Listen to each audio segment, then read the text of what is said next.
하구 여러분 안녕하세요.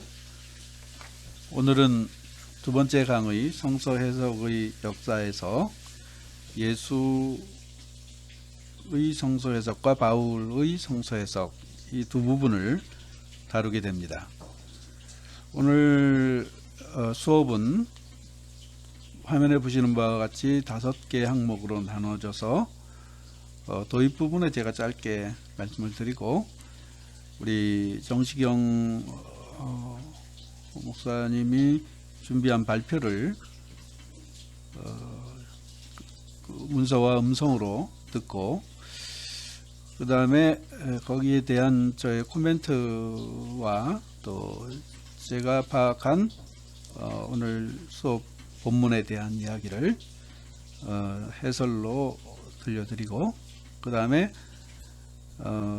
해석학, 다시 말하면 성서적 관점에서 출발해서 어떻게 현실을 이해할 수 있을 것인가 하는 해석학, 또는 성서를 이해하는 관점이 어떻게 형성되어야 하는 것과 더불어 생각해 본 해석학적 관점을 거시적 현실과 미시적 현실이라는 주제로 한번 살펴보려고 합니다.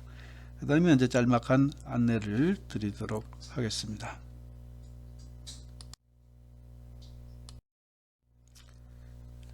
도입입니다.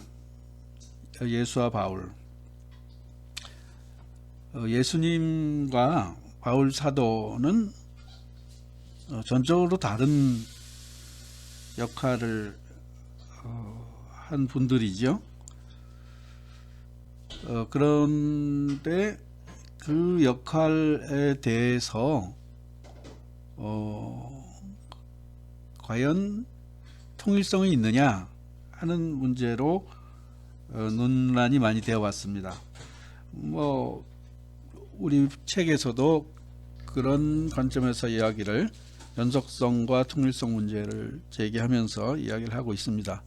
하지만 형식적으로는 그렇다 하더라도 각기 제 역할에 충실한 것이 아니었나, 그렇기 때문에 통일성과 연속성이 동시에 있지 않나 하는 관점에서 봐야 될 거라고 생각합니다. 그 첫 번째 이야기는 예수님은 하나님 나라를 선포했는데 바울은 예수 그리스도를 선포했다. 다시 말해서 선포의 주제가 예수님은 하나님의 나라였는데 바울은 선포자를 선포했다. 이런 이야기죠.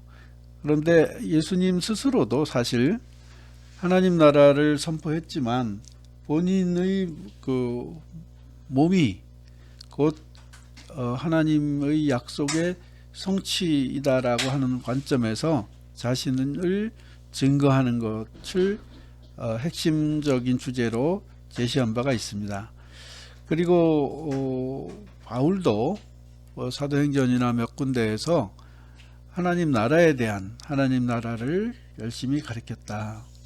그 바울이 로마로 끌려간 다음에 거주하면서 그런 본문도 나오고, 바울 사역의 전체의 그림이 그 예수님이 선포한 하나님 나라를 예수 그리스도를 통해서 이루셨다. 예수 그리스도의 몸을 통해서 이루셨다. 그것이 십자가요 부활이다 하는 관점에서 설명을 하고 있습니다. 그래서 하나님 나라를 예수님이, 예수 그리스도를 바울이 선포했지만 그것은 곧 하나님의 구원 행동, 하나님의 구원 행동을 예수 그리스도를 통해서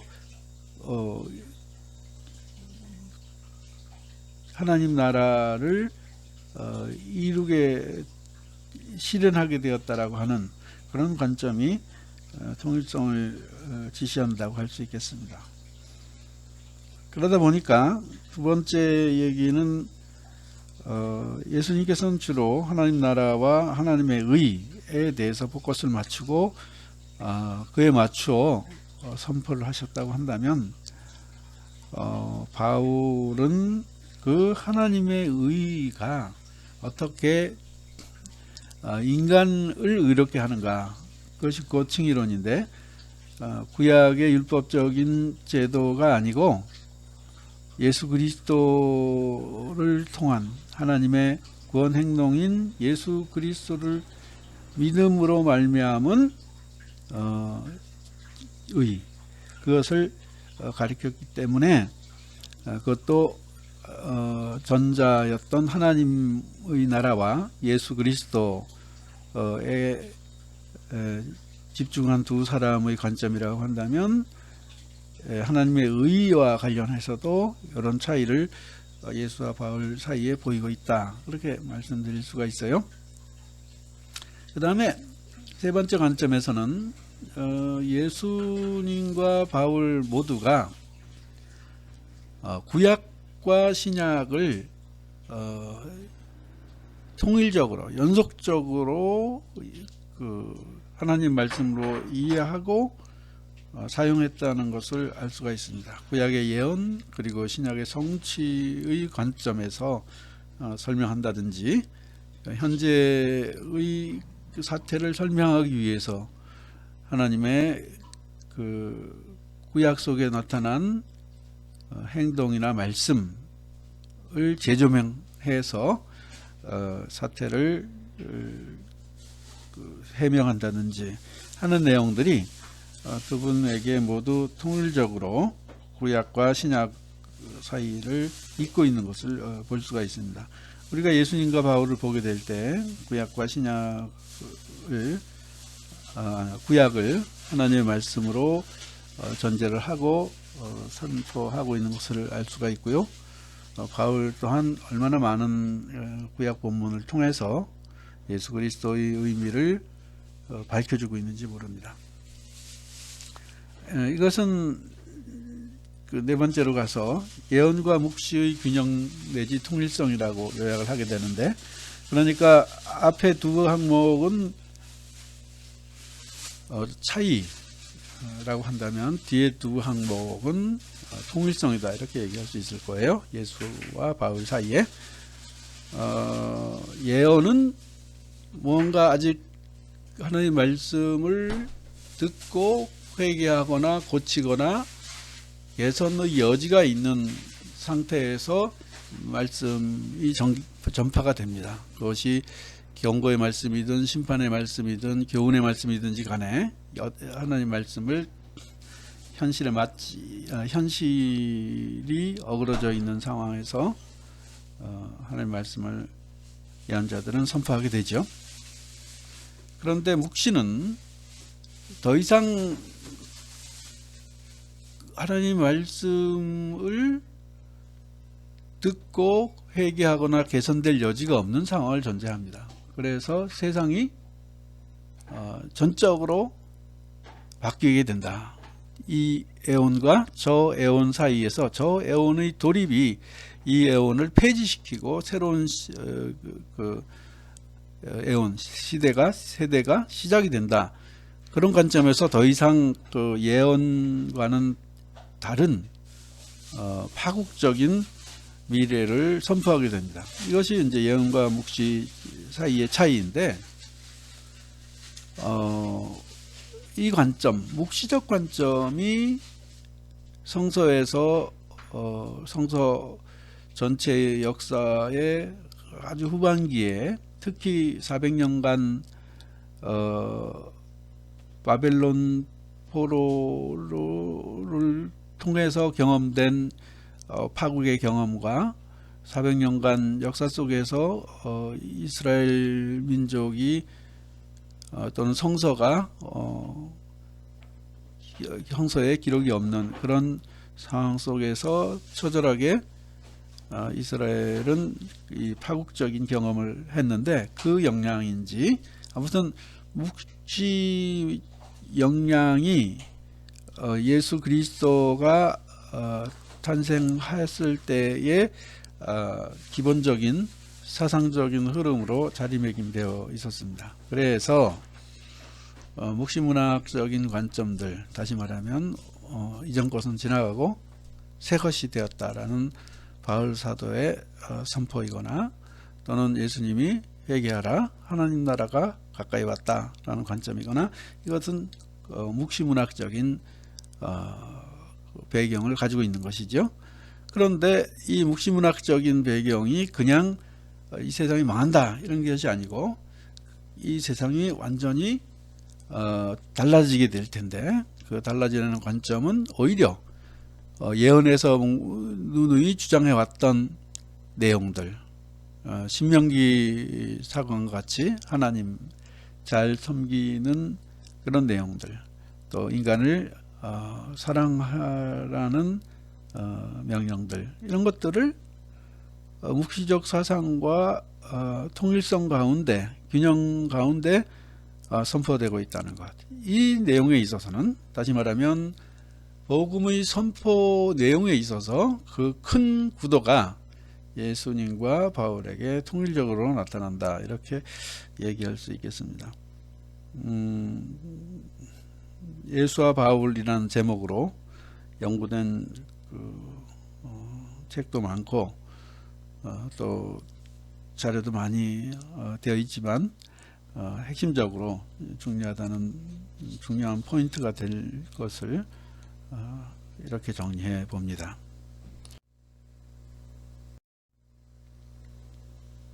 이제 발표, 우리 정시경 조유신학 박사과정하고의 발표가 있겠습니다.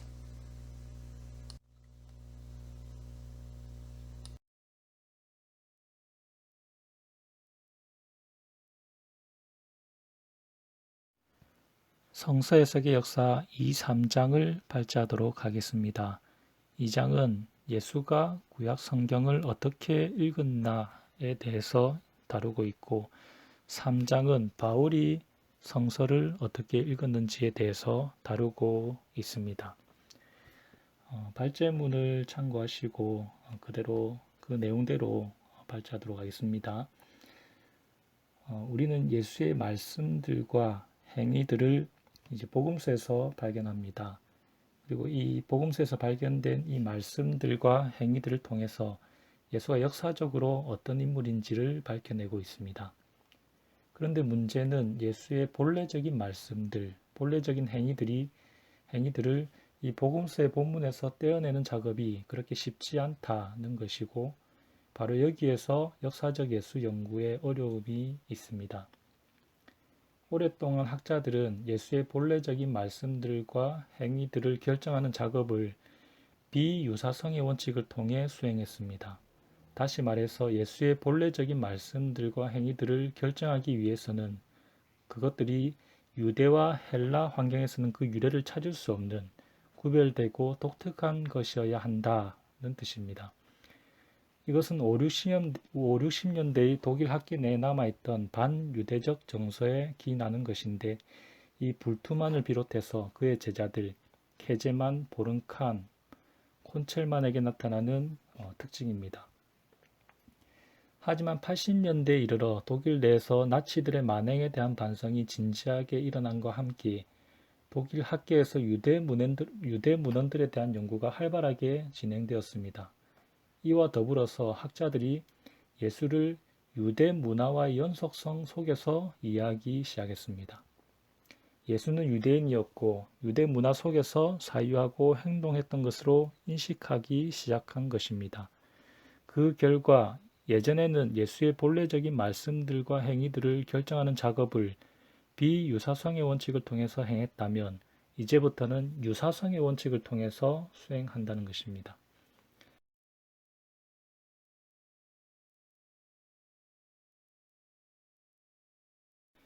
오늘 우리가 살펴볼 그랜트의 책 성서 해석의 역사에서 다루는 예수와 구약 성서는 이러한 배경에서 기술되고 있습니다.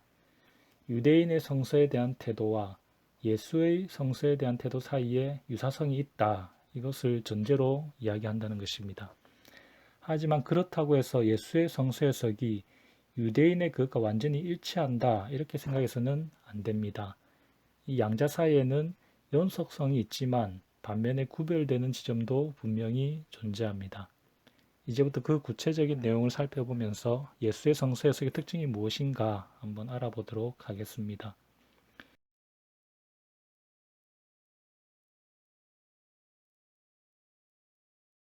두 가지인데 예수의 성서 해석과 유대 랍비들의 성서 해석 사이에는 유사성이 있다. 이 첫 번째 점을 살펴보고, 두 번째는 그 둘 사이에는 차이점도 있다. 그 차이점이 무엇인가 이것을 살펴보도록 하겠습니다.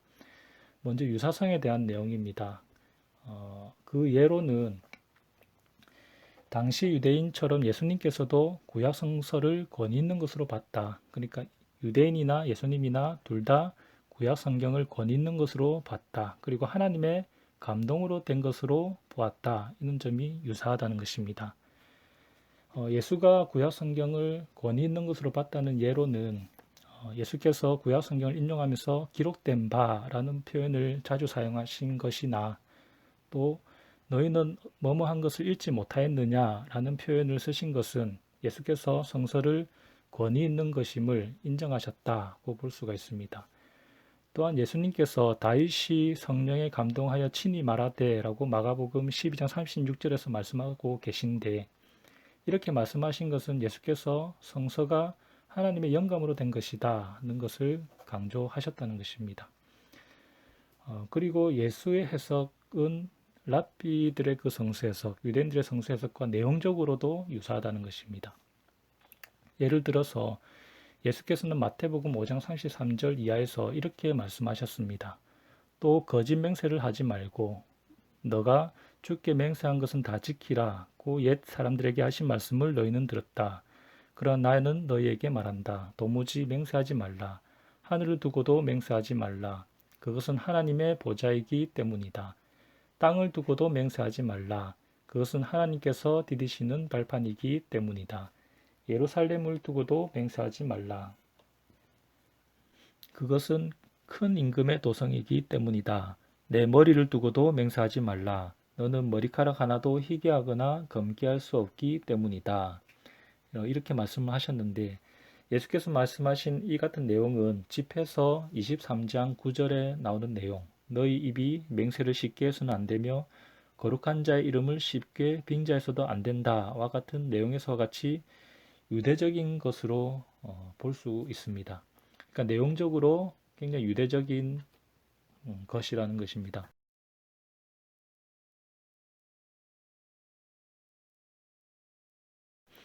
그리고 예수의 해석은 이 랍비들의 해석과 형식적으로 유사합니다. 랍비들의 성서에는 두 가지가 있는데, 이 모세오경은 이야기와 규정들로 엮여져 있습니다. 그런데 이야기에서 행동 기준을 끌어내는 것을, 그런 방식을 학가다라고 합니다. 그리고 규정들에서 행동 기준을 끌어내는 것을 할라카라고 합니다. 랍비들의 성서 해석이 여러 가지가 있지만 이 미드라시의 이 두 가지 대표적인 성서 해석, 학가다와 할라카, 이 두 가지 성서 해석 방식을 사용했다고 볼 수 있습니다. 그런데 예수님께서도 성서 해석에 있어서 이 랍비들의 이 방법들을 사용하십니다. 가령 마가복음 2장 23절에서 28절까지 본문에서 보면 제자들이 안식일에 밀 이삭을 뜯는 것을 보면서 이 바리새인들이 시비를 걸었습니다. 그때 예수께서는 그들에게 다윗의 이야기를 인용하셨는데, 이렇게 이야기를 인용해서 행동 기준을 끌어내는 방식인 이 학가다 방식을 예수님께서 사용하셨다는 것입니다. 그리고 마태복음 12장 1절에서 8절까지 본문을 보면 바로 앞에 살펴본 그 똑같은 본문과 동일한 사건의 기록이 있습니다. 그런데 이 마태복음 12장 5절에서 예수님께서는 그 이전에 다윗의 이야기를 인용하신 후에 여기서 제사장들이 성전 안에서 안식을 범하여도 죄가 없다는 율법을 덧붙여서 인용하고 계십니다. 이렇게 율법을 인용하면서 그 행동 기준을 끌어내는 방식인 이 할라카, 이 방식을 예수님께서는 사용하고 계시다는 것을 볼 수가 있습니다. 여기까지가 예수의 성서 해석과 유대 랍비들의 성서 해석 사이에는 유사성이 있다는 내용을 살펴봤습니다.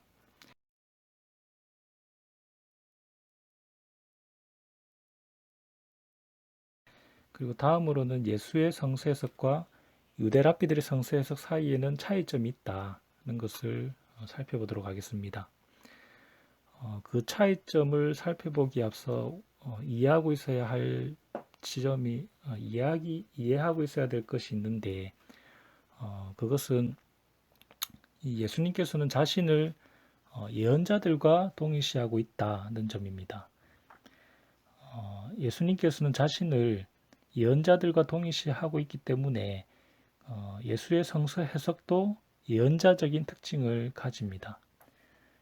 이 예언자적인 특징은 랍비적인 성서 해석의 특징과 대조되고 있습니다. 그 특징들을 정리하면 랍비적 성서 해석은 문자적이고 문자를 중요하게 생각한다는 것입니다. 회고적이고 그리고 과거에 기록된 그 문자를 계속해서 되뇌이기 때문에 이제 회고적이고 그리고 결의론적이고 하나 행동에 대해서 행동 하나하나에 대해서 이제 율법을 두는 그런 결의론적인 특징을 가지고 있는데 예언자적인 성서 해석은 문자적이 아니라 영감적입니다. 그래서 문자에 얽매이지 않고 조금 더 자유롭게 심하게 얘기하면 좀 자의적인 방식으로 성서 해석을 하고 그리고 종말론적인 특징이 있습니다.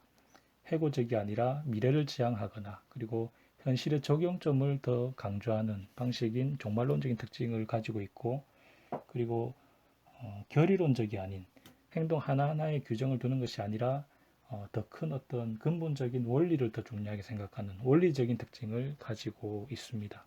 근데 예수님께서는 이 랍비적 성서 해석 방식이 아니라 이제 예언자적 성서 해석 방식을 선택하는 것을 볼 수가 있습니다.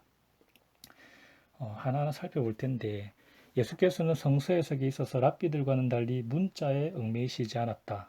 그리고 영감적으로 자유로우셨고 자신의 시대와 관련지어서 현실적으로 해석하셨다는 것을 볼 수가 있습니다. 예를 들어서 밀 이삭 사건에서의 예수의 말씀에서와 같이 예수께서는 제의와 안식일의 규정들에 대하여 문자적으로 이해하신 것이 아니라 영감적으로 굉장히 자유롭게 이해를 하셨는데 다시 말해서 제의와 안식일의 규정들이 사람을 위해 있는 것이다. 이렇게 자유롭게 해석하는 것을 볼 수가 있습니다. 그리고 예수께서는 구약 성경을 랍비들과는 달리 결의론적으로 해석하시지 않았고 원리적으로 해석하셨다는 것입니다. 그 주된 원리가 생명과 사랑입니다.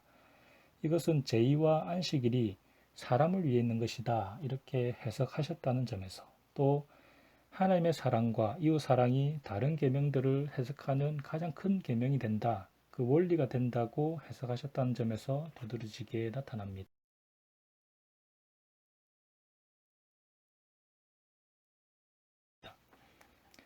그리고 예수께서는 구약 성서를 랍비들과는 달리 회고적으로 보시지 않고 종말론적으로 해석하셨습니다. 예수께서는 하나님의 나라가 매우 임박했음을 말씀하시고 어떤 의미에서는 이미 현존하는 하나님의 통치를 말씀하실 뿐 아니라 그것이 예언자들의 예언의 성취임을 선언하셨습니다. 그러한 측면에서 때가 찼다, 하나님의 나라가 가까이 왔다고 선포를 하셨다는 것입니다. 그리고 이것은 예수님의 성서 해석에 있어서 굉장히 중요한 측면인데 예수님께서는 구약 성서의 예언들이 자신의 존재와 행위를 가리키는 것으로 해석하셨다는 것입니다. 다시 말해서 자신의 사명으로 이 구약 성서의 예언들이 성취된다고 생각하신 것입니다. 가령 예수님께서는 자신의 표적들을 가리켜 이사야의 예언이 성취된 것이라고 하셨습니다. 마태복음 11장 5절, 누가복음 7장 22절의 이 말씀에서 보면 예수님께서는 이사야 61장의 내용이 성취된 것이다 라고 해석하셨다는 것입니다. 그리고 다니엘서 7장 13절 인자 같은 이가 구름을 타고 온다는 그 내용의 구절이 자신에 대한 것이라고 생각을 하셨다는 것입니다. 그래서 대제사장들이 예수님을 가리켜서 신성모독이다라고 말을 하면서 선고를 내리는 고소하는 그런 결과를 가져왔습니다. 또한 예수의 예루살렘 입성 이야기가 스가랴 9장 9절 볼지어다 임금이 겸손히 나귀 곧 나귀 새끼를 타고 너에게 오시리라의 그 예언을 성취하는 것으로 보셨다는 겁니다. 이렇게 예수님께서는 구약 성경의 예언들이 자신의 사명으로 성취된다고 이제 보셨다는 것, 그렇게 성서를 해석하셨다는 점이 예수님의 성서 해석의 독특한 점이라고 할 수가 있습니다.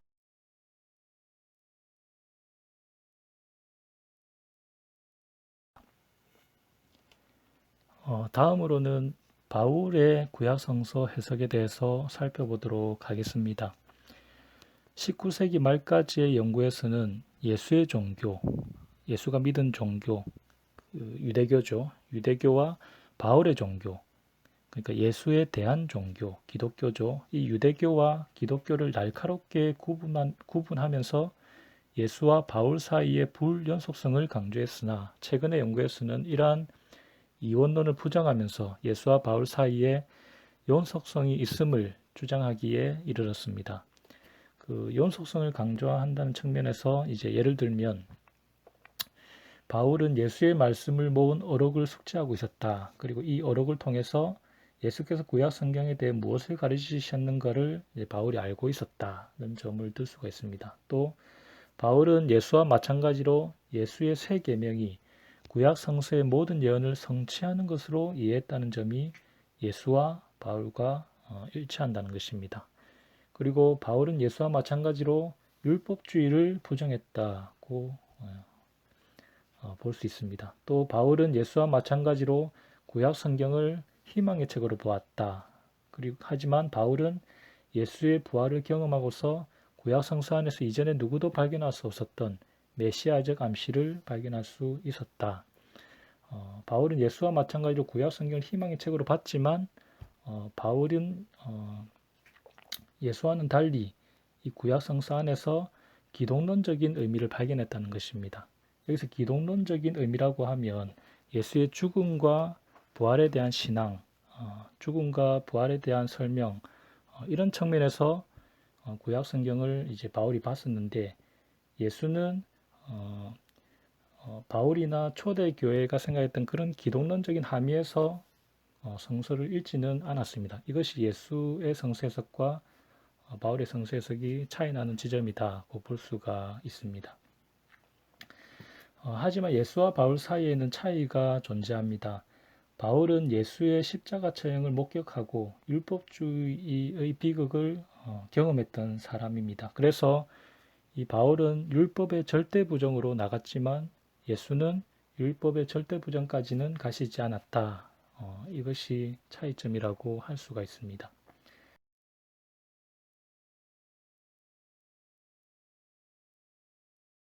그 다음에는 바울의 성서 해석의 기술에 대해서 방법, 기술에 대해서 한번 살펴보려고 합니다. 바울의 성서 해석의 기술은 대표적인 것이 모형론입니다. 이 모형론은 유대인들의 성서 해석 방식이기도 합니다. 그래서 이 모형론을 사용을 했는데 이 모형론은 구약 성서의 역사와 새 이스라엘 역사 사이의 관계를 설명할 때 구약 성서의 역사와 새 이스라엘의 역사 사이를 연속성 속에서 이해하려고 할 때 이 모형론을 사용합니다. 바울은 이 모형이라는 이 말을 수차례 사용했는데 간단히 말해서 이것은 본보기라는 뜻입니다. 바울의 이 모형론의 사용의 대표적인 예가 로마서 5장 14절에서 아담을 가리켜서 장차 오실 분의 모형, 장차 오실 분 그리스도의 모형이다 라고 해석을 했는데 이것이 모형론의 대표적인 사례입니다. 여기에서 아담은 그리스도와 유사하다는 의미에서 많이 이제 이 모형론을 사용한 것이 아니라 이 아담과 그리스도가 다르다는 의미에서도 모형론을 사용하고 있습니다. 두 번째는 알레고리입니다. 이 알레고리는 유대교적인 해석론이라기보다는 히랍적, 그리스도적 해석론에 가깝습니다. 하지만 이 바울이 그 용어를 사용할 때는 굉장히 유대교적인 범주 안에서 사용하고 있다는 점을 볼 수가 있습니다.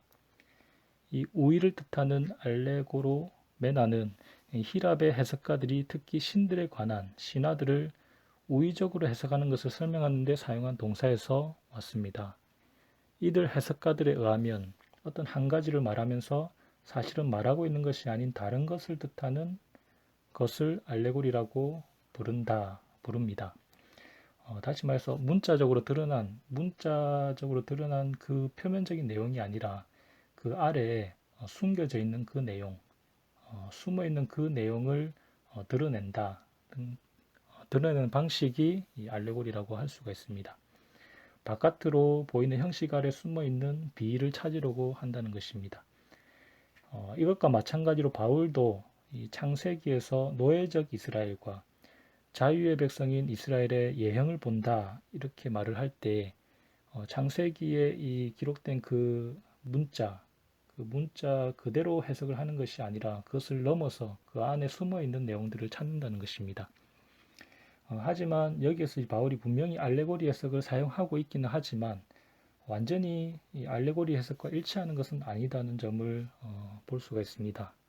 그 이유는 이 알레고리 해석이라는 것은 특징이 원래 역사적 사실을 무시하고 역사적 사실과 상관없이 해석을 하는 것인데 그래서 자의적이라고 볼 수 있을 정도로 그렇게 해석을 하는데 이 바울은 역사적 사실을 부정하지 않는다, 무시하지 않는다는 점에서 이 알레고리 해석과 완전히 일치하는 것은 아니다는 것을 볼 수가 있습니다. 그리고 바울도 예수와 마찬가지로 랍비적 성서 해석 방식을 사용을 합니다. 랍비적 성서 해석 방식에는 여러 가지가 있지만 그러한 방식들을 바울이 사용하고 있다는 점을 볼 수가 있습니다. 지금까지는 바울이 성서 해석에 있어서 이제 기술적인 측면을 살펴봤는데 중요한 것은 이 바울이 성서 해석을 할 때 그 목적을 어디에 두고 있는가를 아는 것입니다. 바울의 성서 해석의 목적은 사실 두 가지입니다. 그리스도이고 한 가지는 그리스도이고 또 다른 한 가지는 교회입니다. 그래서 기독론적이고 교회론적으로 성서 해석을 하는데 우리가 가지고 있는 이 그랜트 책은 그리스도만을 이제 다루고 있습니다. 그래서 성서 해석의 목적으로서의 그리스도에 대해서만 이제 살펴보려고 합니다. 바울이 성서 안에서 찾아내는 내용은 예수 그리스도입니다. 그에게 있어 예수는 약속된 메시아입니다. 그분의 오심을 밝히 말하고 있는 구절들만이 아니라 성서 전체가 예수에 대한 말씀으로 충만해 있습니다. 여기에서 이제 우리가 기억해야 될 게 구약 성경 자체가 가지고 있는 메시아적 본문, 메시아를 가리키는 본문과 바울이 바라보고 있는 구약 성경을 통해서 보는 메시아적 본문은 일치하지 않습니다. 다시 말해서 유대인들이 구약 성경을 볼 때 메시아적 본문으로 읽어내는 본문과 바울이 구약 성경을 볼 때 메시아적 본문을 읽어내는 것은 다르다는 것입니다. 가령 유대인들에게 있어서 메시아 상에는 치유하는 행동을 하지 않습니다. 병든 자를 고쳐주는 행동을 메시아가 하지 않습니다. 그런데 이 바울에게 있어서 메시아는 이 병든 자를 고쳐주는 사역을 하는데 대표적으로 이사야 61장 본문이 그런 것인데 이것은 바울이 예수를 경험한 이후에 예수를 통해서 메시아적 상을 발견을 하고 그리고 구약 성경을 읽어내기 때문에 그것이 일치하지 않는다, 차이 난다는 것을 우리가 기억하고 넘어가야 될 것 같습니다. 계속해서 보면 앞에서 언급했듯이 바울은 랍비적인 성서 해석을 사용을 합니다. 랍비적 성서 해석의 대표적인 특징이 문자적인 것인데 바울의 성서 해석은 형식적으로는 굉장히 문자적으로 읽어내면서 동시에 내용적으로는 그리스도 중심적이라고 할 수가 있습니다. 예를 들면 갈라디아서 3장 16절에서 바울은 이렇게 말을 합니다. 하나님께서 아브라함과 그의 후손에게 약속을 주셨습니다. 그런데 그는 많은 사람을 의미하는 후손들에게라는 말을 쓰지 않고 한 사람만을 의미하는 내 후손에게란 말을 쓰셨습니다. 그 한 사람은 곧 그리스도이십니다. 라고 말을 했습니다. 창세기 13장 15절에 표현된 후손이라는 말은 이제 집합명사입니다. 그것은 이제 창세기에 따르면 원래 아브라함의 자손 전체를 가리키는 말입니다. 하지만 바울은 그 표현을 자유롭게도 그리스도에 관한 것으로 해석을 합니다. 그러니까 원래는 이 후손이라는 말이 아브라함 자손 전체를 가리키는 것이지만 바울은 그것을 그리스도라고 해석을 했다는 것입니다. 이러한 바울의 해석은 형식적으로는 랍비적인 형식을 취하고 있습니다. 그 문자 하나하나를 중요하게 생각한다는 점에서 랍비적이라고 할 수 있는데 내용적으로는 그리스도 중심적으로 해석을 한다는 것입니다. 또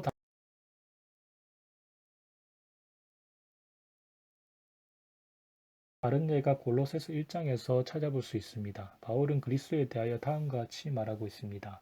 그 아들은 보이지 않는 하나님의 형상이시며 모든 피조물보다 먼저 나신 분입니다.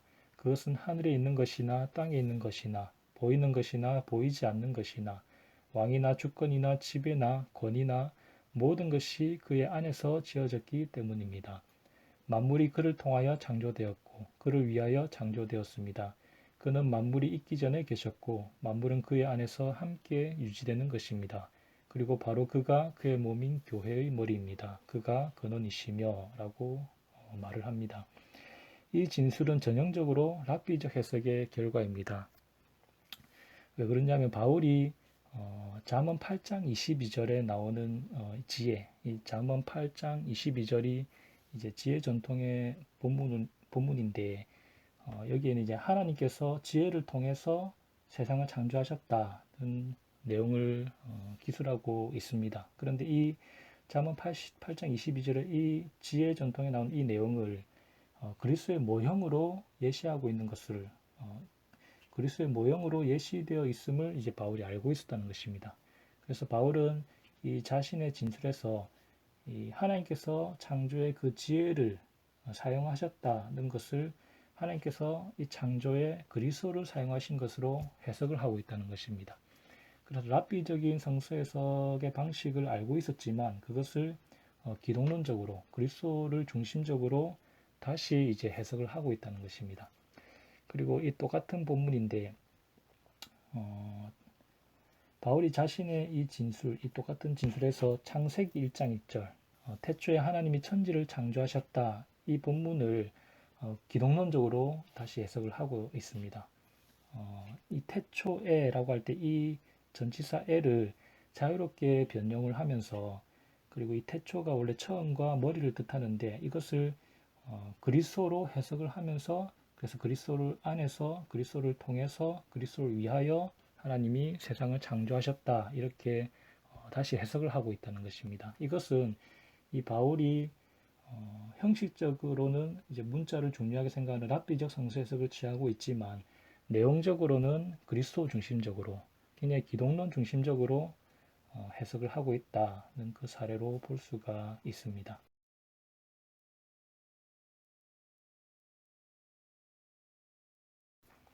근데 여기에서 질문이 형식적으로는 이제 바울이 랍비적인 성서 해석을 취하고 있는데 왜 하나님께서 최초로 성서를 주신 유대인들은 이후에 바울처럼 또 초대 교회 그리스도인들처럼 성서를 보지 못하는가, 성서를 그리스도 중심적으로 읽어내지 못하는가 여기에 대해서 질문을 할 수가 있습니다.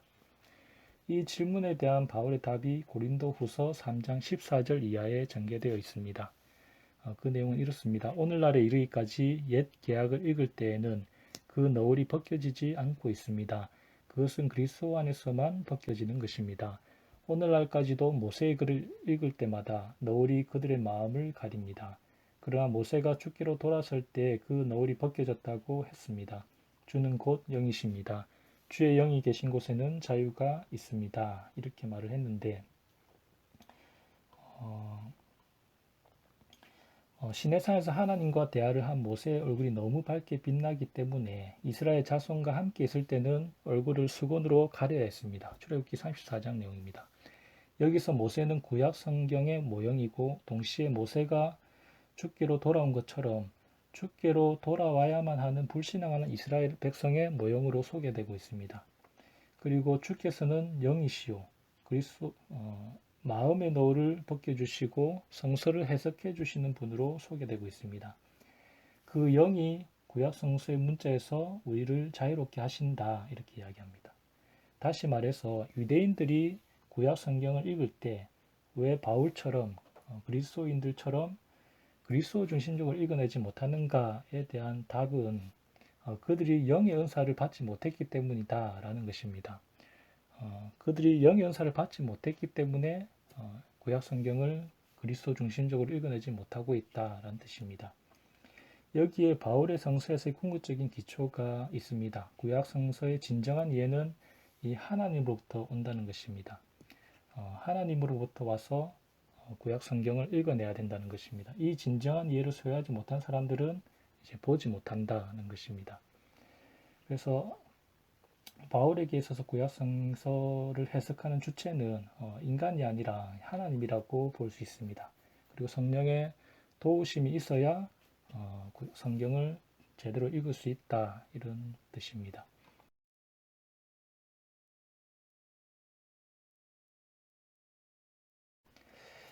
지금까지는 바울의 성서 해석이 유대적인 것과 유대적인 것과의 관계 속에서 어땠는가를 이제 살펴봤는데, 다음은 이제 바울의 성서 해석이 또 그리스적이기도 하다, 히랍적이기도 하다는 그런 내용을 살펴보려고 합니다. 여기서 비교하고 있는 대상이 알렉산드리아의 필로입니다. 이 알렉산드리아의 필로의 성서 해석과 바울의 성서 해석은 유사하다, 이것을 살펴보려고 합니다. 그 유사점의 예는 바울이 갈라디아서 3장 16절에서 강조한 단수의 후손, 이 후손이 필로가 창세기 17장 16절을 해석을 하면서 강조했던 단수의 아들과 이제 유사하다는 것입니다. 그리고 바울과 필로는 모두 성서 역사에 나오는 중요한 사람들의 이름에 함축된 뜻을 찾습니다. 그리고 그들은 모두 하갈의 이름을 비유적으로 해석하고 있습니다. 이러한 점들이 이제 유사하다고 볼 수가 있습니다. 그리고 바울이 이적의 반석, 기적의 반석과 그리스도를 일치시키는 것과 유사하게도 필로는 그 반석을 지혜 혹은 로고스와 일치시키고 있습니다. 이것도 이 둘 사이의 유사점이라고 볼 수가 있습니다. 하지만 이렇게 유사하다고 해서 이 유사점을 살펴보는 것만으로도 바울의 성서 해석을 다 살펴봤다고 볼 수는 없습니다. 바울의 성서 해석에 있어서 우리가 중요하게 생각해야 될 게 그가 예수를 만났다는 것입니다. 그리고 예수를 만나고 회심 체험을 했다는 것입니다. 이 회심 체험으로 바울은 모든 것이 바뀌었는데 성경을 읽어내는 것조차도 이제 바뀌어 버렸습니다. 물론 바울이 이제 성경을 읽어낼 때 유대적인 방식을 여전히 사용하고 있고, 그리고 히랍적인 방식도 사용을 하고 있지만 그 내용적으로 그 성서에서의 목적에 있어서는 완전히 그리스도 중심적으로 바뀌었습니다. 그래서 이 바울의 성서 해석의 중심에는 그리스도가 있다, 그 가운데는 그리스도가 있다, 이것이 이제 중요한 지점이고, 그래서 그의 구약 성서 해석은 굉장히 기독론적이다, 그리고 기독교적이다라고 이제 볼 수가 있습니다. 이것으로 발제를 마치도록 하겠습니다. 정시경 목사님의 발표에 감사합니다. 직접 서로 얼굴을 보면서 얘기하면 더 전달도 재미있을 텐데, 이런 상황에 대해서 얼마나 이해가 되는지 모르겠습니다. 그런데 본래 저한테 준 그 파일은 굉장히 깔끔하게 또 넉넉하게 정리가 잘 된 그 형식적으로 그런데 제가 녹음 편집을 이렇게 하면서 이게 보이는 모양이 별로 잘 조절이 잘 안 됐습니다. 화면마다의 그 음성을 배당하다 보니까 그 화면이 어떤 것은 길어지기도 하고 글자가 차이가 나기도 하고 줄 간격이 다르기도 하고 해서 조금 여러분이 이해하는데 어떤 좀 불편할 수 있었겠다 이런 생각이 듭니다. 본문 정시경 목사님이 준비한 본문은 상당히 잘 예쁘게 정리된 그런 상황이었고, 내용적으로는 손상 없이 편집이 됐는데 그 형식적으로 좀 모양이 망가져서 미안하게 생각합니다. 이 발표를 듣고 여러분도 느꼈겠지만 그 본문에서 그냥 그 단락 구분이나 내용상의 그 제목 구분 없이 전개된 것을 잘 정리해서 설명하고 있다는 것을 알 수가 있을 거예요. 그러니까 저자가 그런 흐름을 갖고 있었던 거고, 그 흐름을 일의적으로 정의하지 않기 위해서 독자들에게 나름대로 이해할 수 있는 다양한 가능성을 열어주기 위해서 제목 붙이기를 삼가하고 그냥 통으로 짜놓은 글이다라고 볼 수 있습니다. 근데 그것을 분류를 해서 잘 설명해 주어서 이해가 쉬웠을 거라고 생각을 합니다. 두 포인트만 제가 지적을 하고 싶은데, 일단 잘한 것 중에 할라카와 하다카에 대해서 이 랍비의 교육 그 성서 해석 방식인데,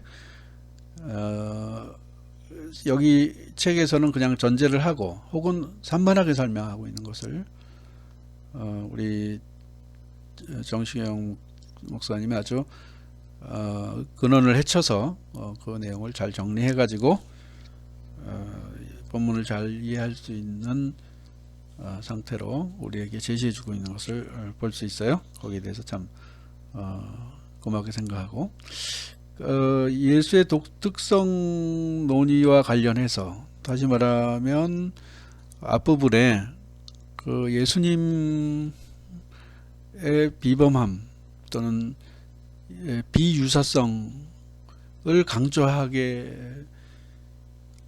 된 그 설명을 저자가 하고 있는데, 그리고 19세기 때 이제는 그렇게 해왔다가 19세기는 역사적 예수를 연구하니까 역사적 예수의 관점에서 보면 이 그리스도는 상실되고 인간으로서 예수만 남다 보니까 신앙이 상실될 위험이 있죠.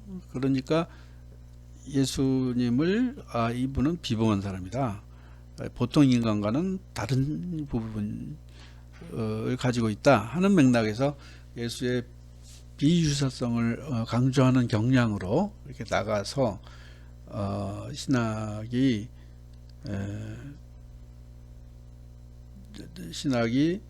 이제 예수를 해석하게 될 때 그런 관점을 취했다, 이런 설명의 맥락에서 거기에 이제 우리 정 목사님이 덧붙인 것이 뭐냐면, 이것이 나치 대두에 의해서 예수 그리스도에 대한 이해가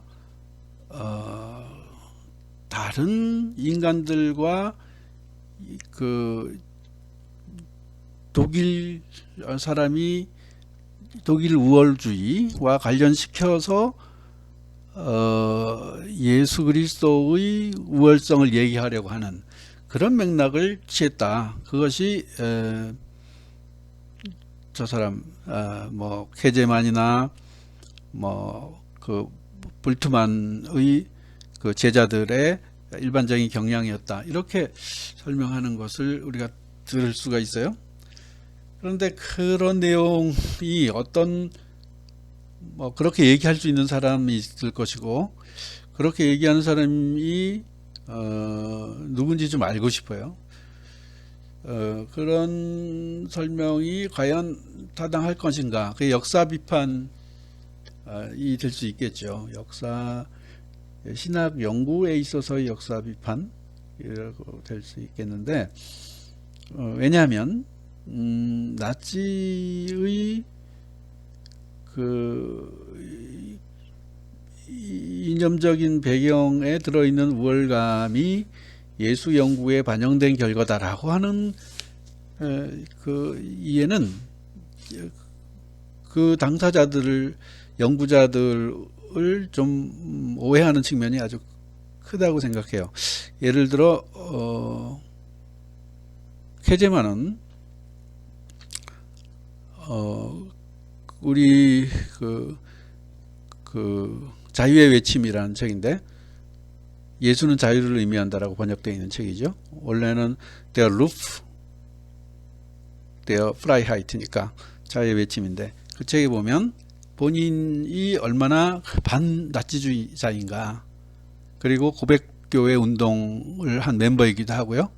그래서 이 사람은 나치와 자기의 그 사상적 경향을 동일시한다라고 누가 얘기했다면 정말 분노할 그런 사람인데, 그것을 나치적인 경향이 독일 신학계를 매도하려고 하는 측면의 서술이다라고 느낄 수도 있을 만한 내용이에요. 본래 그 예수의 독특성이란 논의는 기독론적인 맥락에서 보면, 그것이 제가 그리스도는 수업에서 다룬 적이 있는데,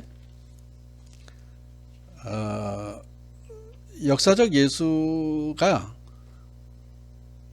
거의 그 인간으로 만들어버린, 계시를 제거해버리고 신앙의 그리스도를 제거해버리고 역사적 예수만 남기는 경향으로 가다 보니까 이게 그 캐리그마가 사라지게 된 거예요.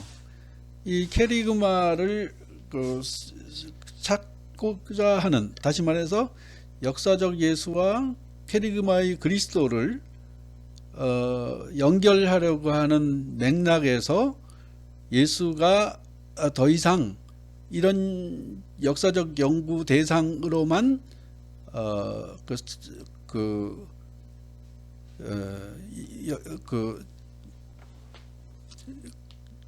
제한될 수 없는, 역사적 연구 대상에만 국한되는 존재가 아니다. 신앙의 캐리그마적인 그리스도에 대한 이해 없이 역사적 예수에 대한 이해도 없다라는 맥락에서 이 간격을 메우기 위한 시도로 제시됐던 거죠. 그래서 그거는 어떤 그 민족의 역사적 경험 때문에 나왔다기보다 그리스도론적인 사고의 발상 속에서 그 연구 주제의 정당성이 훼손되는 것을 넘어서고 이론이 자체상 발전해 나가는 그런 단계의 궤적을 이 논의는 보여주고 있다는 것이죠.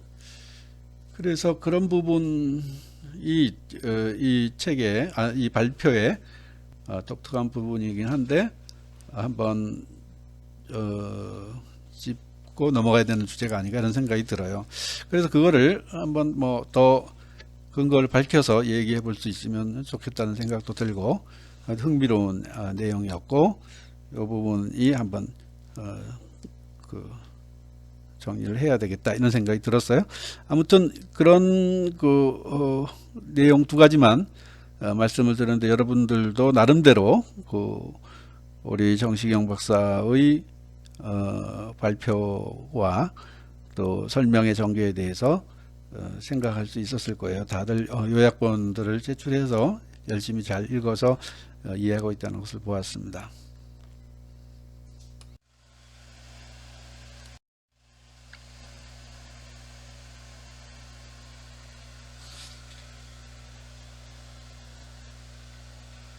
예수와 구약 성서 두 번째 부분이었죠. 그거를 다 발표했는데, 그냥 짧게 제가 전체를 내 나름대로 또 정리한 것을 자세히보다는 그냥 제목만 설정을 해서 포인트만 짚어보려고 합니다. 포커스라고 하는 부분은 이제 서론격인데요.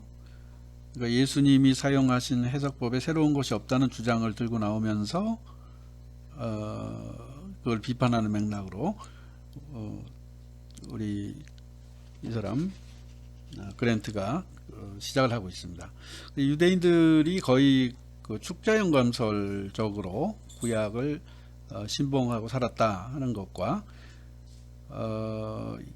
그런 관점에서 보면 예수님은 결코 정통 유대교의 해석과는 다른 방식으로 성서를 보고 있다는 것을 얘기하면서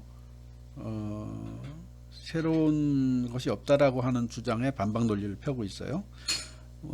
예수님께서 이혼 문제에 대해서 모세를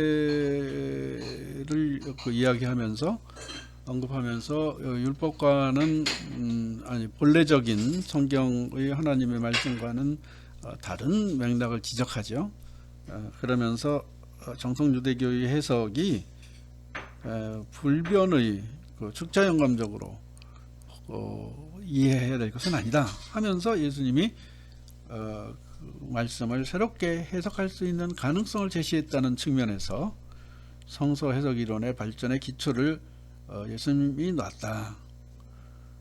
그렇게 서론으로 제시하고 있는 거예요. 그러니까 예수님이 유대적인 것은 맞지만은 그러나 구약에 있는 것보다 더 본래적인 본질적인 계시가 있다라고 그 맹목적인 순종이 아닌 보다 깊고 또 높은 차원의 계시를 선포하고 있는 것을 봐요. 두 번째, 옛것과 새것이라고 제가 정리하는 건 뭐냐면 문자적으로 또는 그냥 율법에 고착되어서 말씀을 이해하는 것은 반대하는데, 그런 것들에서 이제 제2규정이나 율법 조항에서 더 예수님이 강조하는 것은 좀 생동성이 있고 너무나 형식주의에 흐르지 않는 그 유연성, 그것을 통해서 더 본질적인 것, 새 것, 이런 것을 찾으려고 했다 하는 거죠. 산상수훈의 대립명제가 그 예로 제시되고 있는데, 너희는 이렇게 들었다. 모세 율법이겠죠.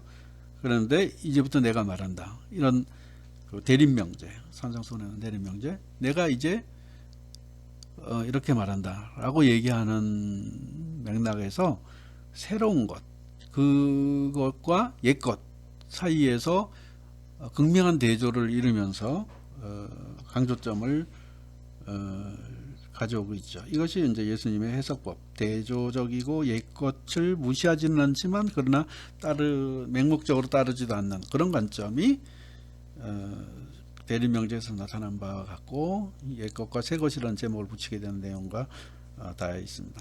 그 다음에 그런 대립명제에서 새롭게 얘기하는 부분, 거기에 이제 집중해 보면 근원적 새로움이라는 말로 요약될 수 있는데, 예수님이 이사야 53편 고난의 메시아를 자신의 활동과 또 예수님 스스로에 대해서 지목하면서 예언이 성취됐다라고 하는 맥락, 그리고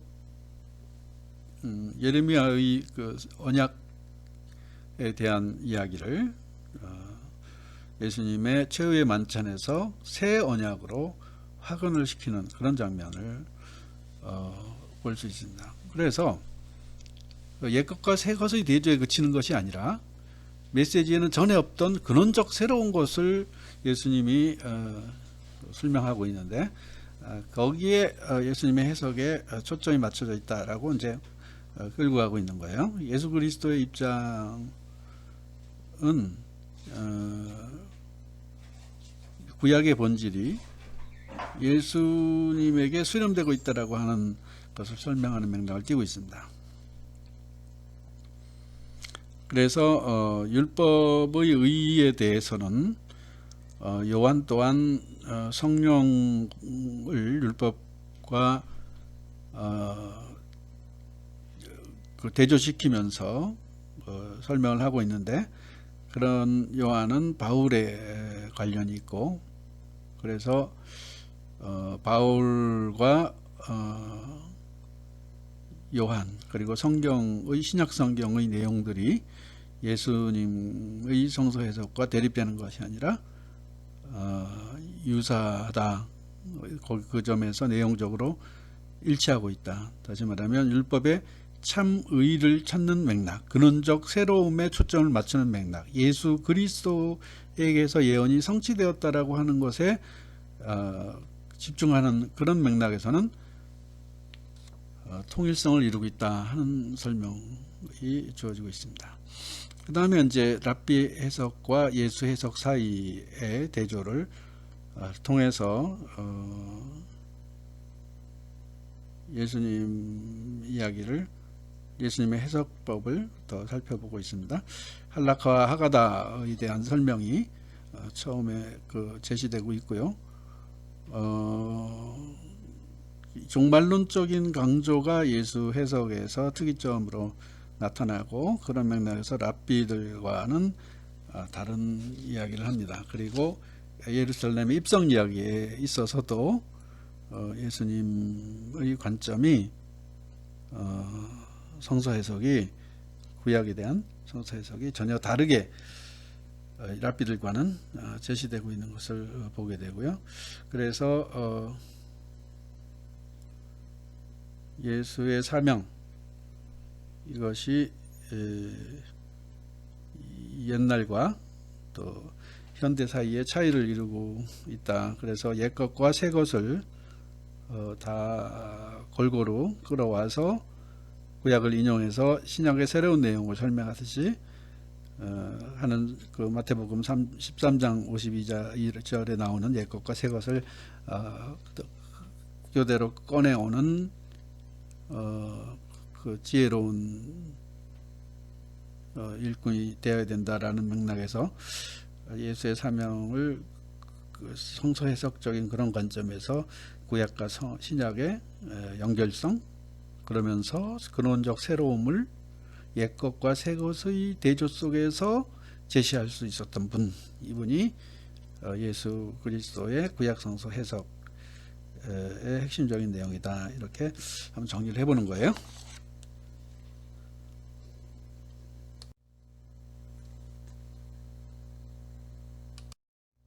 다음엔 바울과 구약 성서 해석인데, 바울이 그 성서 해석을 해나가는 맥락에서 예수님과 어떤 차이가 있느냐. 처음에는 이제 아까 서두에 말씀드렸던 것 같이 바울과 예수 사이의 차이를 많이 이야기했다고 한다면 그것이 19세기고, 오늘날에는 그 연속성 관점에서 또 많이 연구되고 있다라는 것을 지적을 하고 있고요. 바울이 연속성에서 이해할 수 있는 내용은 예수님의 어록을 잘 알고 있었고, 초대교회의 그 십자가와 부활에서 나타난 하나님의 그 섭리, 이런 내용들을 잘 배워서 알고 있었고, 그리고 또 율법주의 문제에 있어서도 예수님과 마찬가지로 그 부정적으로 이해하는 관점들이 있었다. 그리고 또한 구약을 전부 두 분은 다 희망의 책으로 봤다라는 점에서 통일성이 있다, 연속성이 있다, 이렇게 얘기하고 있고요. 둘 사이에 차이점이 있다면 바울은 율법주의의 비극을 목도했기 때문에 율법을 절대적으로 부정하는 그런 관점에 서 있다. 예수님은 그런 율법을 완성하러 왔다라고 이야기할 수도 있을 만큼 율법에 대해서 절대 부정은 아닌데 말이죠. 그런 차이점을 지적하면서 문제를 제기하고 있습니다. 그 다음에 바울의 성서 해석의 형식으로 정리를 해볼 수 있는 대목은, 바울이 그 성서 해석 개념을 체계적으로 제시하고 있다고 서술하면서 형식으로는 모형 개념과 알레고리 개념을 통해서 성서를 해석하고 있다는 거예요. 모형은 그 구약과 새 이스라엘 사이의 관계에서 본보기가 됐다는, 본보기가 구약에서 미리 제시됐다는 거죠.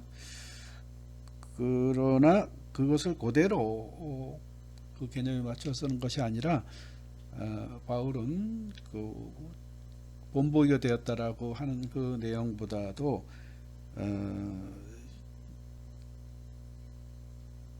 그 본보기 안에 감춰져 있는 본래적인 내용이 있는데 그것이 더 나중에 나타났다. 그래서 아담은 장차 오실 분의 모형이다라고 얘기했을 때의 개념으로 사용하고 있는데, 이것은 상당히 알레고리적인 내용을 지닌 모형 개념의 사용이다라고 얘기할 수 있는 거예요. 그것을 지적을 하고 있습니다. 알레고리라고 했을 때에도 마찬가지로 유대교적인 개념이 아니고 헬레아적인 용어인데요. 알레고리는. 그런데 이것을 유대교적 범주에서 바울이 사용하다 보니까 알레고리라고 하는, 다시 말하면 휘랍에서 신화를 해석하는 그래서 비밀을 찾아내는 형식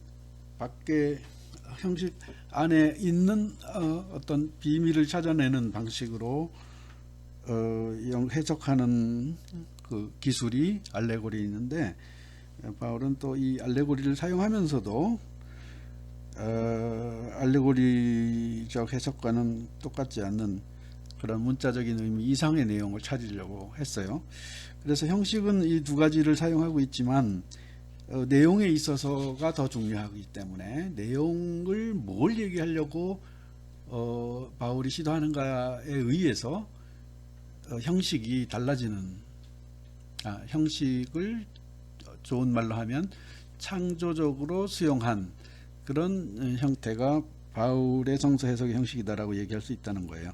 그래서 내용에 있어서는 그리스도 중심적인 해석 때문에 그런 변형을 갖고 왔다 하는 건데, 예수님을 메시아로 바울은 보았고, 그렇기 때문에 예수 그리스도를 중심으로 해서 구약을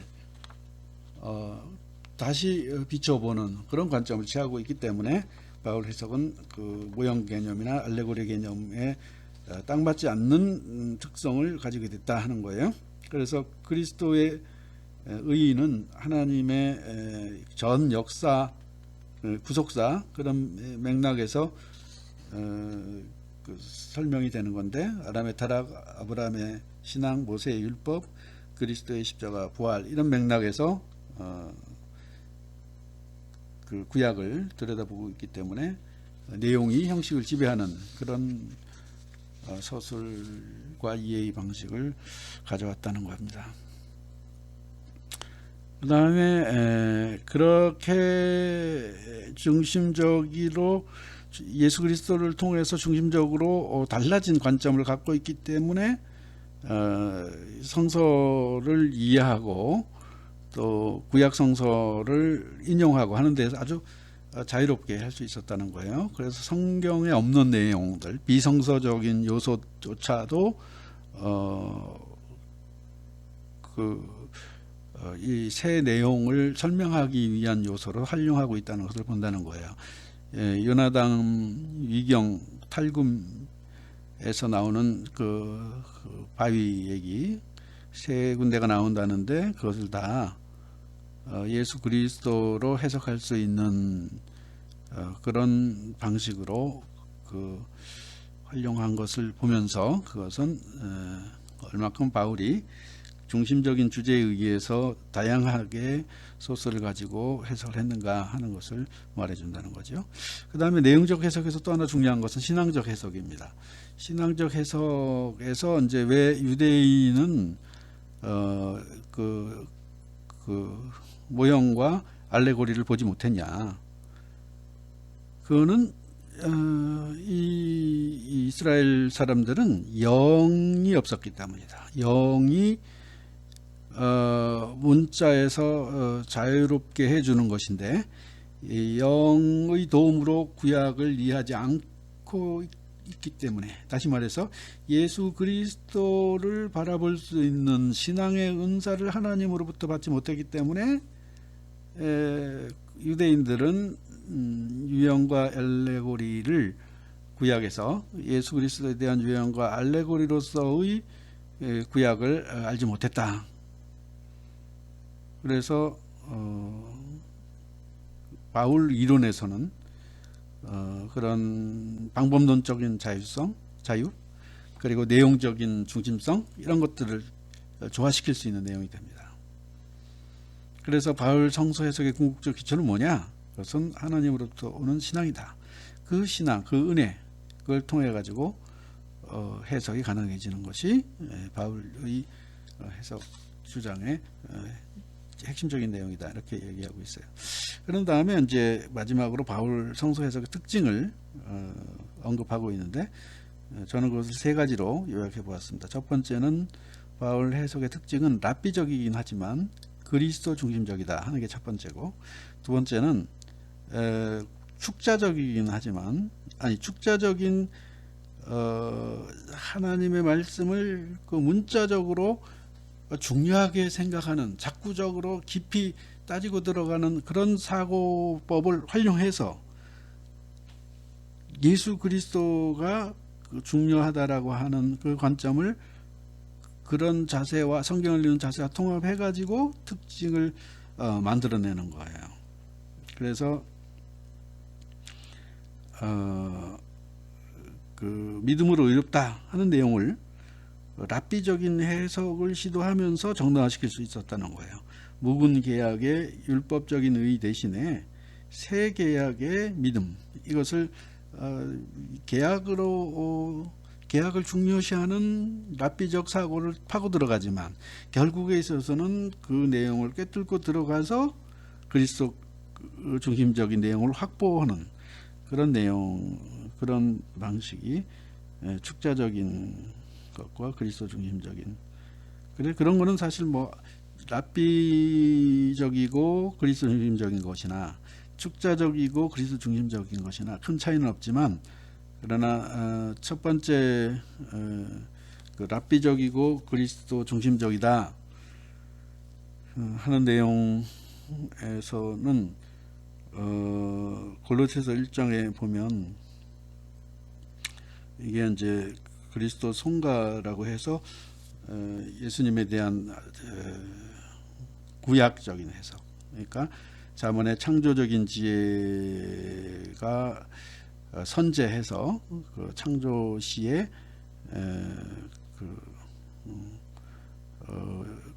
창조 시에 활동하였던 것처럼 예수 그리스도 또한 그런 분이다. 또 하나님 그 전치사를 in the beginning 했을 때 태초에 애자에 집중을 해서 꼭 애자만 거기 붙여야 되느냐 해서 다른 용어들로 다양하게 변형시킬 수 있도록, 다시 말해서 beginning, 태초는 태초 이전에 존재했던 지혜처럼 예수님이 존재했고, 또 그 태초가 예수님이기 때문에 이인이 앞에 붙어 있는 것을 이제 용어적으로 변형시키는 거죠. 그래서 통해서 뭐 그 의해서 또는 그러니까 예수 안에서만뿐만 아니고 예수를 통해서, 예수에 의해서, 예수를 위해서, 이런 용어들을 그 병행하면서 세부적으로 그 내용을 전개하는 그런 내용이 랍비적인 테크닉에서 온 건데, 내용적으로는 결국 예수 그리스도를 통해서 전 우주적 그 설명을 포괄할 수 있는 그 서술 방법이 되었다 하는 거예요. 그래서 창조 이전과 또 교회의 머리라고 하는 그런 내용들도 그 비기닝이라고 하는 의미에서 연역해 내어 가지고 예수의 의미를 최대한 확장하고 있는 것을 볼 수 있습니다. 그런 방식으로 랍비적이고 축자적인 내용들을 그리스도 중심적으로 활용할 수 있었던 것이 바울의 성서 해석법의 특징이었다.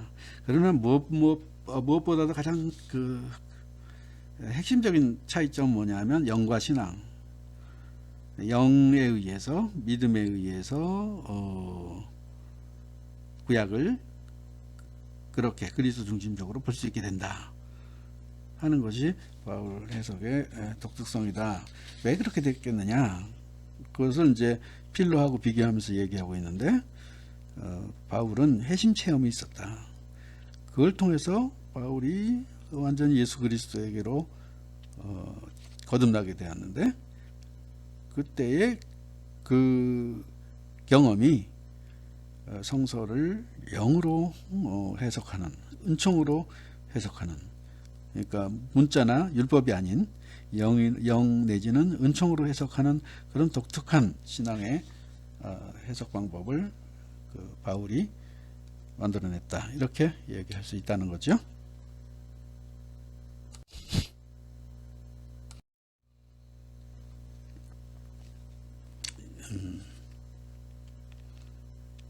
이제 이 발표, 그리고 또 제가 요약도 했고, 또 이 그랜트의 서술 이런 걸 보면서 굉장히 그 중요한 내용을 다루고 있다. 그러니까 성서 해석의 역사, 아니죠. 성서 해석의 역사라는 거 말고 그 해석학의 역사를 본다든지 해석학 이론에 대한 책들을 보면 이런 내용을 전혀 다루고 있지 않습니다. 그러니까 현대 해석학이 뭐 신학적인 또는 교회에서 발전시켜 온 해석학을 존중을 안 한다고 할 수는 없지만, 그것을 그대로 가지고 얘기할 수는 없죠. 왜냐하면 이성적 작업에 국한해서 그들이 현대 해석학자들 생각하고 있기 때문에 그렇습니다. 그런데 우리는 그런 현대 해석학자들의 이론들을 받아서 신학을 하는 겁니다. 받아서 한다기보다 그들의 연구의 성과를 활용함과 아울러 그들의 사고방식을 넘어서 사고할 수 있는 그런 차원으로 우리가 공부를 해야 되는 것이죠. 그렇게 하려고 그러면 그 출발점이나 더 깊은 내용을 모색하게 될 텐데, 그렇게 될 때 이런 맨 처음의 내용들, 크리스찬으로서 또는 예수 그리스도의 관점이 어땠던가, 그리고 복음서, 그 신약 성서를 가장 많이 기록한 바울의 관점은 과연 무엇인가, 이런 것들이 근본적으로 검토가 돼야 되는데, 오늘 그 중요한 시간을 살펴봤다고 생각합니다. 그래서 예수와 바울의 해석에 대한 기본적인 통찰을 제공하고 있는데, 이런 것은 더 계속 발전시키면서, 왜냐하면 이 사람이 읽었을 때 또 연구 그 역사적인 상황에 의하면 이 두 분에 대한 해석법의 그 연구가 진행되었던 단계가 있을 거예요. 그리고 지금은 또 많이 달라졌고요. 그래 그걸 좀 지적하고 싶은 거예요. 예수의 구약 해석을 주제로 해서 많은 논문들이 있는 것을 봤어요. 뭐 어떤 것은 이 내용보다 훨씬 못하기도 하고, 또 어떤 것은 호기심을 많이 당기기도 하고, 또 다른 예수님에 대해서 쓴 책들도 해석학적 관점에서 이런 것들을 보충할 수 있겠구나 하는 생각도 들기도 하고, 그래서 이것에 관심 있는 분들은 더 많은 연구를 발전시키기 바랍니다. 그 다음에 바울의 구약 해석에 관해서 이거는 바울의 연구는 최근에 이제 굉장히 많이 선풍적인 그 효과를 발휘했는데요. 세 관점 이후에 특히 그랬습니다. 물론 세 관점이 연구를 많이 해야 되는 측면이 있고, 또 많은 사람들이 관심을 가지고 있는데 조금 균형 감각이 상실된 측면도 없지 않다, 이런 생각이 듭니다. 왜냐하면 스텐달이라는 그 사람 네덜란드 학자, 룬탁바학이긴 한데 스웨덴인지 네덜란드인지 정확하게 또 지금은 잊어버렸네. 그 스텐달이 하버드 잡지에, 하버드 대학에서 만드는 잡지에 이 바울의 칭의론과 서구의 내면적 양심이라는 글을 게재해서 칭의론이 굉장히 도덕적이고 내면적인 개인적인 회심에 포커스를 맞추고 있다. 그렇기 때문에 문화의 산물이다 이렇게 얘기하고 싶은 거죠. 절대 진리나 구원의 내용이 아니라. 그렇게 이제 제시한 것이 이제 세 관점의 선구자인 셈이었어요. 스탠달이. 그런데 거기에 대해서 케제만이 또 그 잡지에 칭의의 구속사라는 글을 게재를 했어요. 바울의 칭의론을 살펴보면 그것이 하나님의 구속사의 맥락에서, 다시 말하면 개인적인 도덕 감정에 대한 문제가 아니라 하나님의 역사 경륜의 차원에서 칭의론을 얘기하고 있다. 그렇기 때문에 스탠달은 잘못 짚은 거다. 이렇게 얘기를 하고 있어요. 케제만은 사고의 폭이 굉장히 큽니다. 현실적인 사회적인 문제에 대해서 직접 발언도 하고 또 그 역사를 묵시문학적으로 거시적 관점에서 보려고 하는 경향이 큰 사람입니다. 그래서 볼트만의 좌파라고 이야기를 하죠. 이 논쟁이 제기하고 있는 바는 스탠달은 세 관점의 측면에서 논의를 발전시키는 거고, 케제만은 묵시문학 관점에서 바울을 이해하는 것을 발전시키는 거예요. 그래서 미국의 우리 배현주 교수님이 공부한 교수님인데, 크리스천 베커가 사도 바울은 책에서 묵시 사상적 관점에서 바울을 이해하는 논의를 제출합니다. 그래서 그 논의가 꽤 발전해 나갈 것이다 라고 생각했는데, 세 관점에 묻히고 만 그런 형국이 아닌가 지금 여겨져요. 세 관점은 뭐 많은 지원금도 있고 해가지고 유대인들을 보다 더 옹호하려고 하는 입장에서 작업을 많이 한다고 들었어요. 그래서 제임스 던이나 샌더스나 톰 라이트 이런 분들이 책을 열심히 씁니다. 그래서 바울에 대한 이야기가 굉장히 많아요.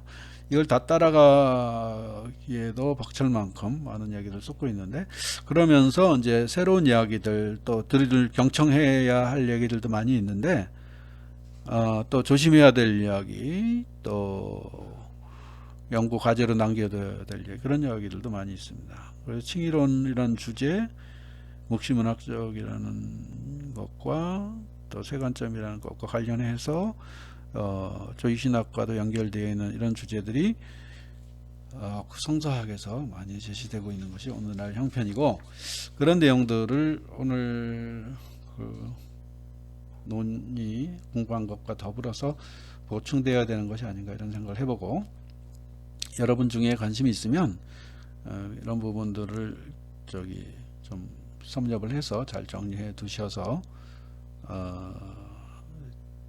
다른 전공 분야들, 구약, 신약, 그리고 특히 성서학이니까요. 이 성서학을 떠나서 조이신학을 하게 되면 좀 이상한 데로 가기가 참 쉽습니다. 철학을 물론 활용해야 되지만 그 철학을 활용하는 지혜는 성서에서 얻어야 된다 이렇게 여겨집니다. 그래서 이런 것들을 통합한 공부들이 우리 가운데 있었으면 좋겠습니다. 그렇게 하고 이제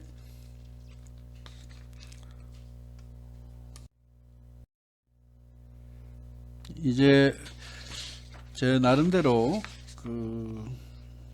이것이 이제 지금까지 얘기들이 성서 이해에 대해서, 성서 해석에 대해서 설명을 하다가 예수님과 바울이 어떻게 성서를 해석했다 하는 것을 살펴본 거였잖아요. 그런데 이 내용은 성서에서 나왔어요. 그러니까 성서 해석을, 구약을 해석하는 사람들의 입장이 어떠냐 하는 것도 성서에 들어있는 거예요.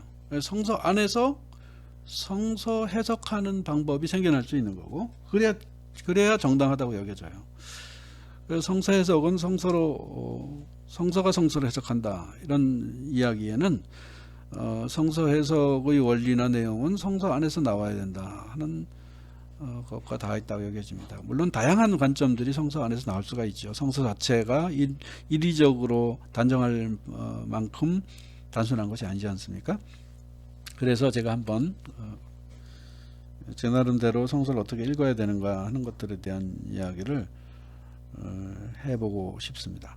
거시적 현실과 미시적 현실이라고 개념 정리를 해서 제가 전에 학술대회 때 발표한 적이 있는데, 거시적 현실은 하나님의 현실이고 미시적 현실은 인간적인 삶의 현실이다. 이렇게 일단 이해하면 편할 것 같아요. 물론 궁극적으로 보면 미시적 현실은 우리가 경험하는 피조물 세계 전체를 가리키는 현실입니다. 그것이 뭐 어떻게 미시적이냐 할 수 있을지 모르지만, 하나님의 현실에 대비하면 모든 것들은, 모든 것이 다 바다의 모래 하나처럼 여겨질 수 있을 만큼 하나님은 무궁광대하시고, 인간의 세계는 거기에 비하면 물방울과 같이 작은 것이다 라고 얘기할 수 있다는 측면에서, 우주도 하나님 앞에서 견준다고 한다면 그런 그 관계로 설명할 수 있지 않을까 생각이 들고요.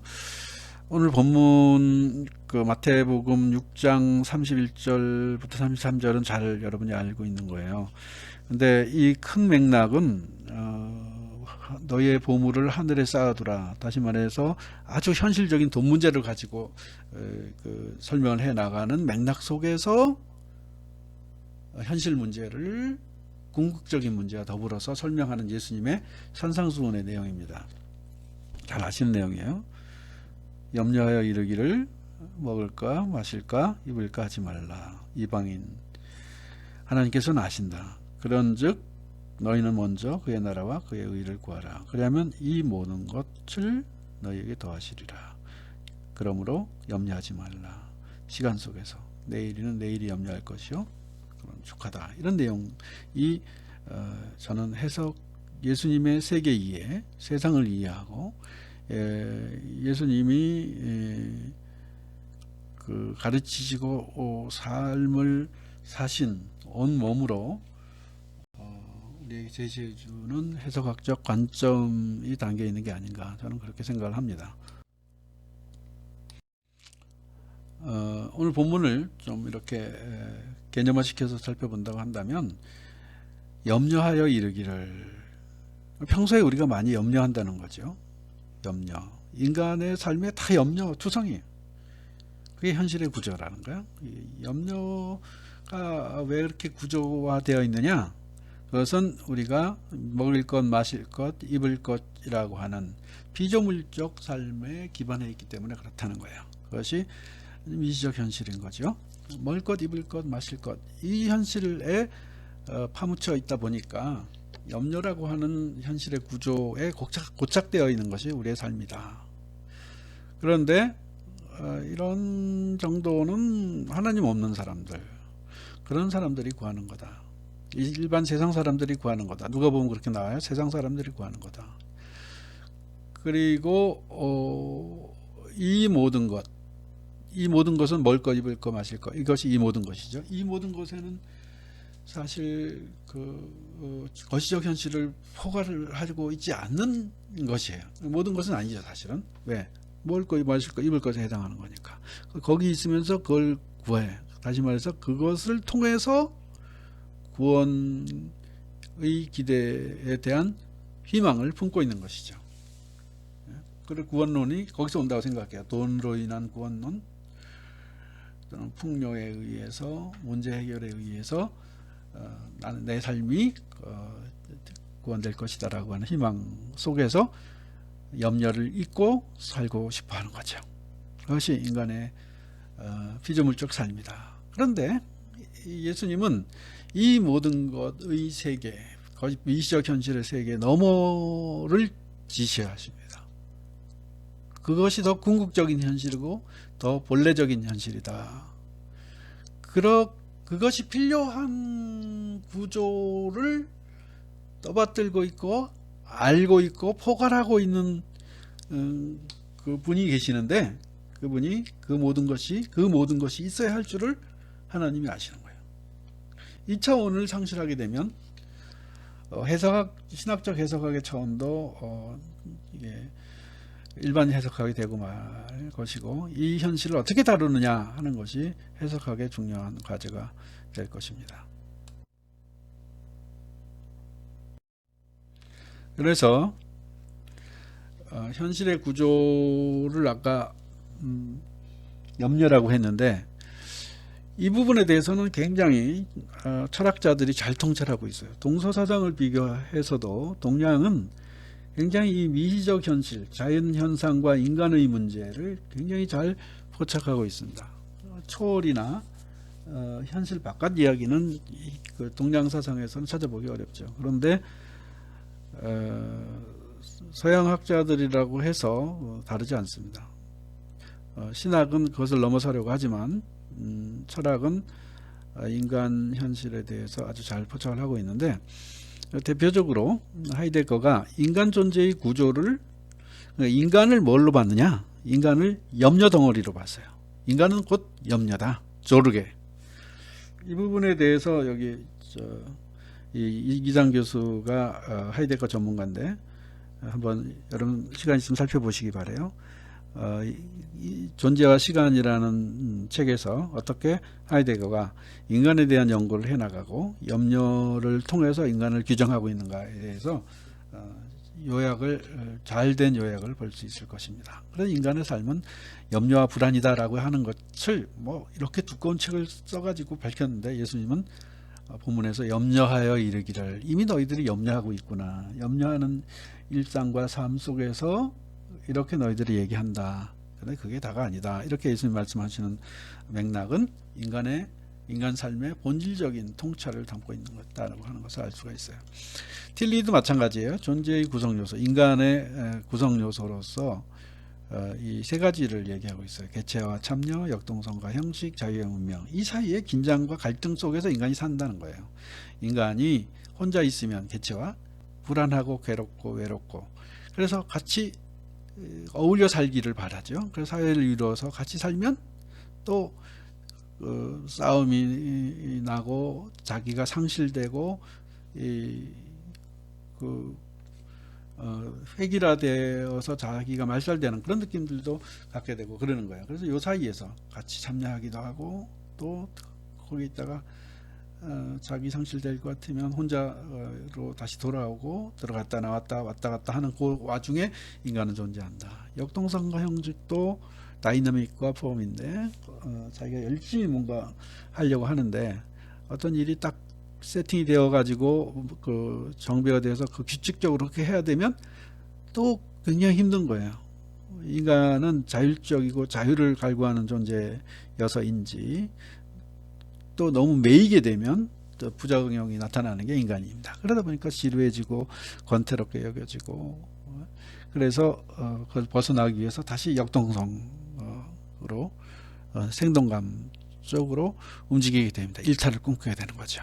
일탈을 꿈꾸는 사람들은 또 어떤 고정적인 월급이라도 돈도 받을 수 있으면서 시간을 다 거기에 매진하는 그런 일을 꿈꾸기도 하고 이 사이에 왔다 갔다 하면서 인간이 사는 거예요. 자유의 운명도 그런 맥락입니다. 더 큰 맥락인데 인간이 결국 자신의 과거, 자신의 환경으로부터 탈출을 꿈꾸면서 극복하려고 애를 쓰는 가운데 자기 자유를 구현하려고 합니다.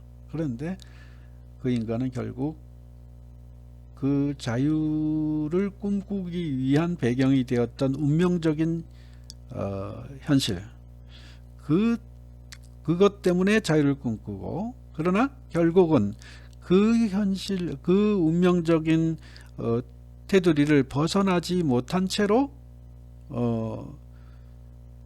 그 자유를 구현하는 것이 긴장관계가 운명에서 비롯되었고 그런 긴장관계 때문에 궁극적으로 운명이라고 하는 맥락을 완전히 떨어버리는 방식으로 삶이 자유롭게 되는 것이 아니라 그 자유 또한 운명의 손아귀에 있다는 것을 그러면서도 끊임없이 자유를 추구해야 되는 인간의 운명 이것이 자유와 운명이 표현하고자 하는 인간은 이런 세 가지 형식 속에서 긴장과 갈등을 느끼면서 사는 존재다 하는 것을 철학자들, 신학자죠. 틸리히는 잘 정리를 해놨어요. 물론 틸리히가 이제 이것을 극복하는 방식으로 예수 그리스도를 제시하게 되는 거고 믿음을 얘기하게 되는 거죠. 하이데거도 이런 연구를 하다가 결국은 이거는 이제 존재와 시간은 전기사장이고 후기사장으로 가게 되면 이런 내용들을 다 벗어버리고 존재 자체, 그러니까 뭐 진리의 존재 개념은 인간이라고 얘기할 수 있는 것이고, 하이데거는 인간은 염려라고 얘기하고 그것을 현존재라고 부릅니다. 그래서 존재는 뭐냐? 존재는 그 존재자, 있는 것 이전에 있게 하는 그런 내용을 지시하면서 후기사상으로 가게 되면 인간이나 존재자나 현존재의 연구가 아니고 존재 자체에 대한 연구를 하게 됩니다. 그런 관점에서 이런 것들을 넘어서는 연구들을 이 사람들이 추구해 나갔다라고 하는 것을 알 수가 있어요. 그런데 예수님께서 이미 염려하여 너희들이 이르기를 이렇게 너희들이 하고 있다. 그런데 이런 것을 하나님이 아신다. 그렇기 때문에 너희는 이런 관점에서 살면 이런 현실의 구조와 일상의 문제에서 나오는 염려와 불안, 긴장과 갈등을 넘어서서 삶을 궁극적인 차원에서 회복할 수 있다라고 말씀을 하시는 거예요. 그것이 현실을 보는, 인간의 삶을 보는 예수님의 해석학적 관점이다. 저는 그렇게 봅니다. 그래서 성서의 관점에서 예수 그리스도께서 보여주시는 그런 관점에서 해석을 이야기하고자 한다면 좀 통전적인 것이죠. 구원은 결국 평화를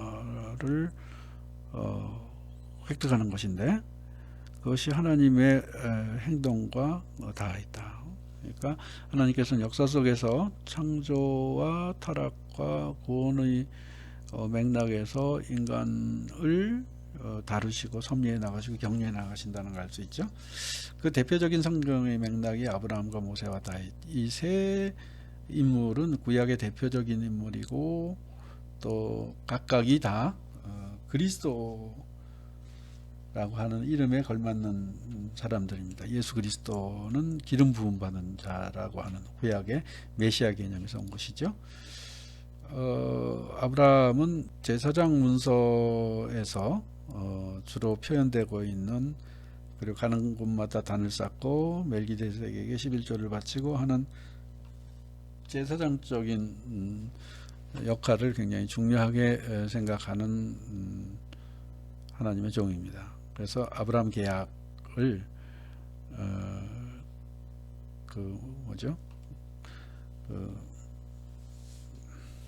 은혜 계약이죠. 모세 계약은 쌍무적 계약이잖아요. 그래서 말씀을 지키면, 명령을 지키면 복을 받고 안 지키면 벌을 받는다 하는 맥락에서 서로 간의 책임을 담고 있는, 물론 그것이 종주권 계약, 다시 말해서 하나님이 주가 되시고 인간이 종이 되는 방식의 그 계약 모델에서 온 것이지만 그 모세 계약이 또 이스라엘을 출애굽시킨 그 아브라함이 이스라엘을 정초시켰다고 한다면 그 이스라엘을 타락에서부터 구원으로 끌어올린, 벗어나게 한 그 예언자. 그래서 아브라함은 제사장 계약의 대표적인 거라면 모세는 예언자 계약의 대표적인 인물이다, 그렇게 얘기할 수 있어요. 다윗은 왕이지요. 근데 왕으로서 하나님이 평화 안정을 그 백성들에게 공급하기 위해서 왕권의 그 보장을 하나님의 말씀으로 해 주십니다. 그래서 다윗의 왕조가 단일 왕조로 유지될 수 있었던 것이죠. 망할 때까지. 안 망했어야 되는데 큰 맥락에서 하나님의 경륜은 그 한 국가의 왕권을 보장하는 그런 것이 아니었죠. 그러다 보니까 이스라엘 백성들이 이제 새로운 이런 아브라함, 모세, 다윗 성서 이야기를 기초로 해서 본래적인 하나님의 뜻과 계시를 기다리게 되는 맥락으로 가게 되는 거예요. 왜냐하면 다윗에게는 왕권, 모세에게는 예언자, 아브라함에게는 제사장, 이렇게 세 사람에게 기름 부음 받아서 임명하는 제도를 통해서 그리스도라는 이름, 메시아라는 이름을 부르게 되었는데, 이 메시아가 다 부분적이다.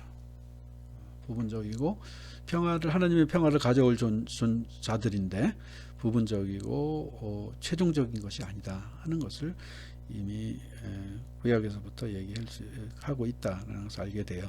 이들이 실수도 있고 이들이 또 유한해서 죽기도 하고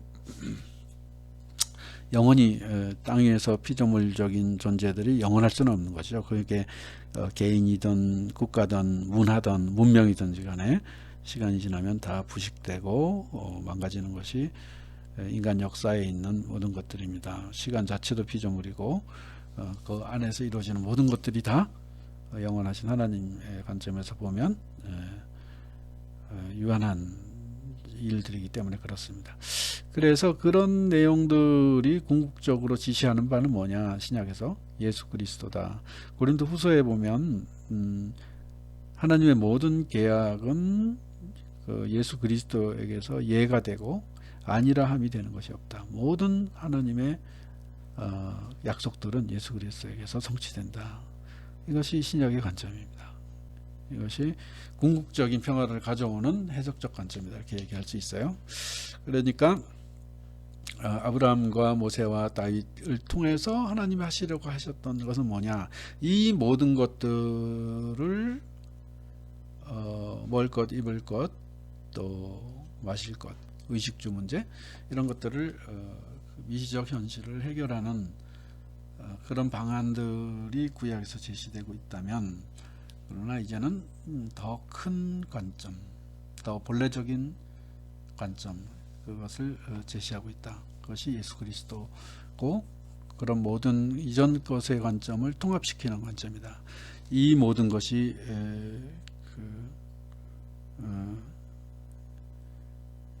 그 아브라함과 모세와 다윗을 통해서 제시되었다고 한다면 그 모든 것들에 대한 것을 하나님이 하시고 대안으로 제시하시는 것이 그리고 궁극적인 것을 성취하는 것이 예수 그리스도다. 이런 맥락에서 신구약의 관계, 예수 그리스도와 다른 예언자들, 왕들, 또 제사장들과의 관계를 이해할 수 있는 것이죠.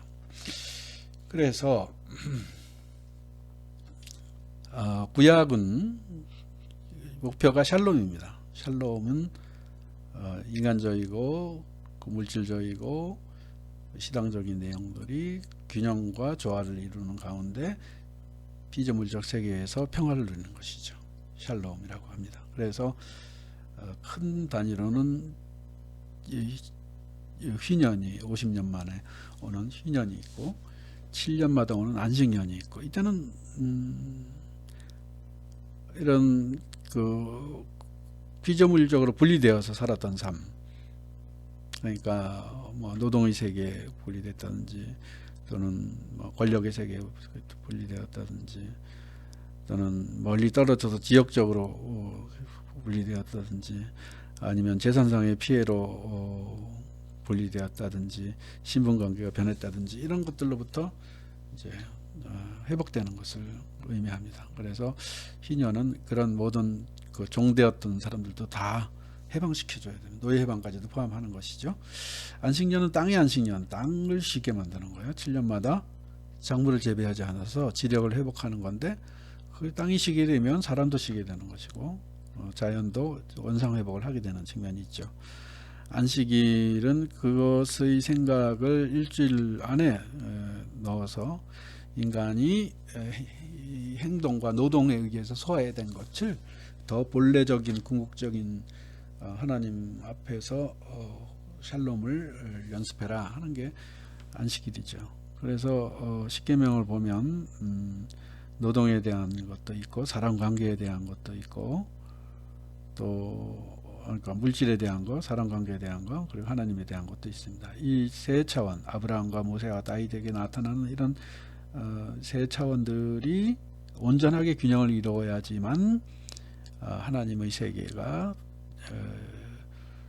영이 될 수 있다. 그런데 그걸 다 지키지 못했기 때문에 이스라엘은 멸망하게 됐다. 뭐 그런 이야기가 구약 전체에서 또 살펴볼 수 있는 하나의 해석학적 관점이죠. 그런데 예수님이 오신 다음에 예수님이 에베소서에서 특별히 얘기하지만 벽을 허무시고 하나님의 평화를 이루신 분이잖아요. 그런데 선포하신 것은 하나님 나라고, 하나님 나라는 묵시문학적이고 또 이 피조물적 세계의 하나하나를 가르치고 있지는 않지만, 그러나 그 모든 것들의 근원적인 원리가 되어야 되는 내용이고, 그 미시적 현실을 포괄하고 있는 거시적 현실의 차원이 나타나고 있습니다. 그러니까 미시적 현실을 무시하지 않으면서 거시적 현실이 도립되는 거죠. 그러다 보니까 미시적 현실 속에 거시적 현실이 담겨 있다라고, 거시적 현실 안에 미시적 현실이 담겨되어 있다라고 하는 것을 확정하는 방식으로 삶을 살아야 된다는 거죠. 행동을 해야 된다는 거죠. 그것이 하나님 나라의 내용입니다. 주의 은혜에 의해. 그것을 누가복음에 예수님이 성전에 들어가서 이사야 본문을 읽으시면서 이것이 이루어졌다. 어디에 의해서? 예수 그리스도에 의해서. 예수 그리스도에 의해서 주의 은혜의 해가 이루어지고 하나님 나라가 이루어지고 선포되고 퍼져나간다는 거죠. 주기도문의 내용에 그런 내용들이 담겨 있습니다. 그래서 6개로 되어 있지만 그 하나님 나라와 이름과 뜻이 나오고, 그 다음에 물질적인 강구가 나오고, 그 다음에 사람 사이에 용서해 준 것처럼 용서해 달라고 하는 사람의 관계를 앞세우는 그런 내용들이 나오고, 하나님과 인간과 사람들 사이에서 생기는 모든 문제들을 하나님 앞에 두어서 삶을 영위하는 방식, 이것이 성서의 통전적인 삶을 바라보는 성서의 해석 관점이다. 이렇게 생각할 수가 있습니다.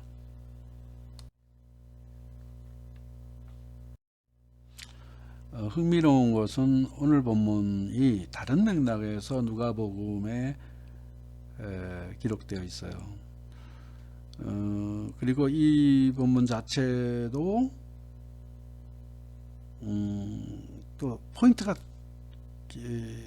더 공동체의 상황을 반영하고 있다, 이렇게 얘기할 수 있을지 모르겠는데 그렇습니다. 저는 그래서 이 부분만 이야기할 때는 누가복음 이 말씀이 참 위로가 되고 좋습니다. 왜냐하면 줄친 부분에 보면 적은 무리여 무서워 말라, 너희 아버지께서 그 나라를 너희에게 주시기를 기뻐하시느니라. 그러니까 이렇게 하나님 나라를 또 하나님의 의를 구하는 사람들, 이런 사람은 소수인 거예요. 그래서 예수님이 가르칠 때 넓은 길로 가지 말고 좁은 문으로 들어가라 얘기를 하시고, 고난 받는 상황, 그리고 일반적이지 않고 대중적이지 않은 삶이 될 것이다. 독특하고 또 고난받는 형태의 삶이 될 것이다. 그러나 영혼을 소유한 그런 삶이 될 것이다 라고 가르치고 있지 않습니까? 그래서 그들은 소수일 수밖에 없어요. 그런데 하나님께서는 적은 무리들에게 용기를 주시고자 하신다. 적은 무리여 무서워 말라. 너희들이 본래적인 것을 가지고 있다. 너희들이 하나님의 뜻에 합한다. 너희들을 세상은 협박하겠지만 내가 너희들을 긍정하고 지지하고 응원한다 하는 것을 본문에 밝혀놓은 거예요. 이렇게 사는 것, 하나님의 나라를 구하는 것, 일상의 염려에 목매이지 않는 것, 이 균형, 일상을 무시할 수는 없죠. 피조물적 삶을 살아야 되니까 일상을 유지하는데 더 잘 건강하게 유지하기 위해서 도입돼야 되는 관점이 더 본래적이고 근원적인 뿌리에 닿아 있어야 된다. 그것이 하나님을 바라보는 것, 그 관점에서 현실을 영위해 나가는 것, 이것의 균형을 가지고 있으면 일상적인 염려에서 벗어나서 구원이 현실화된 삶을 살 수 있다는 것, 그것이 곧 하나님 나라의 삶이라고 하는 것, 그것을 예수님께서 가르치신 것이 아닌가. 그래서 팔복에서도 산상수훈 5장에 나오는 복이 있는 어떤 사람은 복이 있다 이렇게 얘기할 때 하나님 나라가 그들의 것이다 라고 선포하고 있는 것을 봅니다. 복 있는 사람 되기 위한 관점이 해석학적으로 중요하게 다뤄져야 된다 하는 맥락에서 말씀을 드려보았습니다. 그 다음에 이제 마지막으로